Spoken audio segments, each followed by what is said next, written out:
Hello mga kaobra, gagawa tayo ng video. Ito siya mga kaobra. Gagawin kong video yung ano. Yan, may ginawa na ako ditong props, yung inalinagay ko na sa electric pan. Ito, yan. Kunwari magmimerienda ako. Tapos ilalagay na lang kusa na lang sumusubo sa akin, dinalagay na lang dito yung merienda sa ano kutsara na naka ano dito sa electric pan. Ayan siya mga kaobra.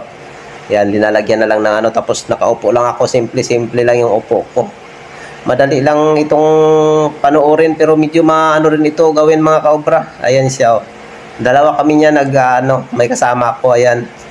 Dinalagay niya yung ano dito sa ano, linalagay niya sa kutsara na yung kutsara naman nakatali tapos nakalagay doon sa electric pan. Ayan. Ganun lang yun sa paggagawa ng mga reels. Ganito lang yung ginagawa ko. Simple-simple lang ginagawa ko. Hindi na ako ng medyo kasi cellphone lang din gamit ko. Kaya medyo din ako sa paggawa ng mga reels. Ganito lang siya mga kaobra. Simple-simple yung papanoorin mo. Ito hindi ko pa ito linagyan ng mga voice effect. Wala pa itong tawa. Ang gagawin ko naman dito, kakatin ko na lang ito yung mga party na gusto kong i-upload sa reels. Kaya ito siya, mahaba ito siya long video kasi siyempre pipiliin mo pa yung i-edit mo pa ito kung saan yung medyo maganda rito yung yung timing hanggang doon, tapos i-edit mo pa siya bago i-upload sa Reels. Pero pwede na rin siya i-upload mo na lang ng diretso, konting na lang siya, konting edit na lang.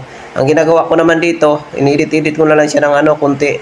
Halimbawa pinapaiksi ko na lang, kukuha ko ng party kung saan yung gusto ko, tulad niya nagsusubo sa akin, mga lang ginagawa ko, mga 15 seconds, mga maiksi lang para mabilis lang panoorin. Ayan siya mga kaobra, nakailang ikot yung nakailang ikot din yung electric pan. Dito sa paglagay naman ng electric pan, kumuha ako dito ng malapad na kahoy na medyo masikip. Hindi ko na ito tinalian kasi kumuha na ako ng sakto doon sa electric pan na pag linagay ko doon, sakto na siya, hindi na siya malalag.